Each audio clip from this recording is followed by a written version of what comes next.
West Bengal junior doctors ফোরামের পক্ষ থেকে সারা পশ্চিমবঙ্গ জুড়ে এই কর্মসূচি নেওয়া হয়েছে। আজকে 8ই আগস্ট,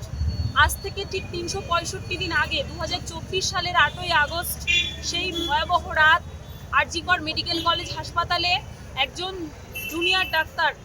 প্রশিক্ষণরত ট্রেনি ডাক্তার, তার উপরে যে নৃশংসভাবে তাকে ধর্ষণ করা হয় এবং তাকে খুন করা হয় এবং তার সেই ঘটনাকে চাপা দেওয়ার চেষ্টা করা হয়, সেটাকে আত্মহত্যা বলে চালানোর চেষ্টা করা হয় এবং সেই ঘটনা সেই সময়ে সেই যে ট্রেনি টিচারের সঙ্গে ঘটে, তার যে সমস্ত আরও ক্লাসমেটরা ছিল তারা জেনে ফেলে, তার সহপাঠীরা, এবং সেটা নিয়ে সেখানে প্রতিবাদ শুরু হয় এবং এটাকে ভিত্তি করে সেই সময় কিন্তু আন্দোলন গড়ে ওঠে এবং সেই ঘটনাটা, আসল সত্যটা মানুষের সামনে কিন্তু প্রকাশিত হয় এই আন্দোলনের ফলে এবং তখন থেকেই এই আন্দোলন চলে এবং এই যে ঘটনা, এই ঘটনার সঙ্গে যারা জড়িত সেই সমস্ত ধর্ষকদের, খুনিদের শাস্তির দাবিতে আন্দোলন শুরু হয় জুনিয়র ডাক্তার্স ফোরামের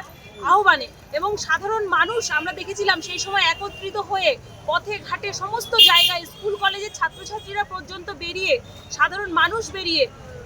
বয়স্ক থেকে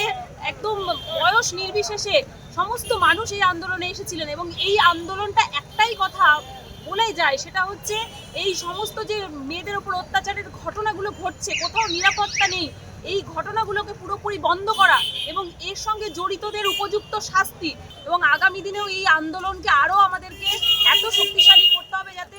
এই ধর্ষকরা ভয় পায় এবং এই ঘটনা যেন পুনরাবৃত্তি আর না হয়, কোনো যেন আর অভয়া তৈরি না হয়। আমাদের এটাই শপথ থাকবে। আজকে 365 দিন বিচারহীন আমরা